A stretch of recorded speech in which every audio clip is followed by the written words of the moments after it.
They're all positions where if we articulate what we stand for and make the argument to the American people, we'll carry the day. And our candidate needs to begin to do that right away. And joining us now for the fastest two segments in politics, townhall.com columnist Amanda Carpenter, Democratic strategist Steve McMahon, and Washington Times columnist Tony Blank. You're the editor, aren't you? I was. I'm now just a columnist. Oh, now I've gone on to do other things. Oh, all right. There you go. First of all, I agree with everything that Karl Rove said, but this is what it's coming down to. You want to raise taxes or cut them? You want to retreat in Iraq or you want victory? You want to stay on offense of the war on terror or not? Open borders, no open borders. National health care, no national health care. He's right. It's really that simple. No, I don't think it is that simple. I wish he was right. But, for instance, the question whether people want smaller government and lower taxes or bigger government and more taxes, it's still to our advantage, but the numbers have moved away from us. It's now a closer argument on something like free trade, which we've believed in for forever.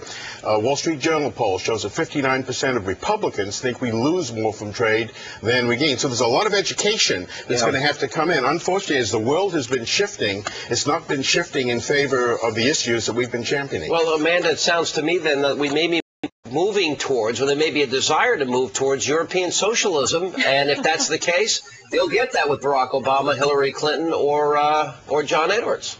Yeah, I don't think that's the case at the end of the day. I think people realize what's important is bringing down the cost of health care, not necessarily putting everybody under the same insurance system. You know, Karl Rove had some good points today. It's about the economy. It's about national defense. And he is also talking about Hillary's differences on illegal immigration, which, you know, I think Republicans will be able to draw strong contrast on whether the Democratic nominee is Hillary or Obama. All right, Steve McMahon, I'll throw this to you. Hillary Clinton, we'll roll the tape from what she said last night and how the AP tore it apart later today. The Bush administration sends mixed messages. They want to recruit and retain these young people to serve our country, and then they have the Pentagon trying to take away the signing bonuses when a soldier gets wounded and ends up in the hospital, something that, you know, I'm working with a Republican senator to try to make sure never can happen again. Steve McMahon, facts can be dangerous things. Here's what the AP said about it. The Pentagon's long-existing policy is to pay enlistment bonuses in full to soldiers who leave the armed forces early for reasons beyond their control. Officials last year reported clerical mistakes that resulted in a few wounded veterans being asked for bonus money back. Said those cases could be redressed and revised. The wording of the policy in September so lapses wouldn't be repeated. She's dead wrong. How about an apology? Well, Sean, she's not dead wrong. I'm sure you're familiar with a gentleman from Pittsburgh named Justin Fox. Justin Fox was blown up in Iraq. What she said is wrong, Steve. Go ahead, Steve. Do I get to finish? Do I get to answer? You can finish, but I get into Steve. Finish answering the question. There were apparently as many as 1,000 or more who were asked for their bonuses back by the Pentagon. Justin Fox, Pittsburgh, Pennsylvania was one. There were many, many others. Now, it's true that it's been corrected since then, but it's also true that there are 200 members of Congress, 200 Democrats and Republicans, who are going to pass legislation to see that this doesn't happen again. And people had to sue the military to get benefits, too. I want to show you what Mike Huckabee said the other day in Michigan, and then I asked him about that on this show last night when Mike Huckabee talked about wanting to amend the Constitution to be more in keeping with God's law. Let's take a look. Human Life Amendment, which I support and which has been in the Republican platform since 1980. And by the way, Fred Thompson doesn't support it, nor does John McCain. And yet it's part of our platform. And it's a very important part of our platform to say that human life is something we're going to stand for. And the second thing is traditional marriage. So those are the two areas in which I'm talking about. I'm not suggesting that we rewrite the Constitution. First he said, Tony Blank, we've got to amend the Constitution to be in keeping with God's law. Other candidates don't want to do that. Then he tried to clarify that on this show last night, but still talked about changing the Constitution. Well, I mean, you know, this sounds like he wants a theocracy. No, I don't think that's a fair reading. When I don't support Huckabee, and I don't support him on those issues.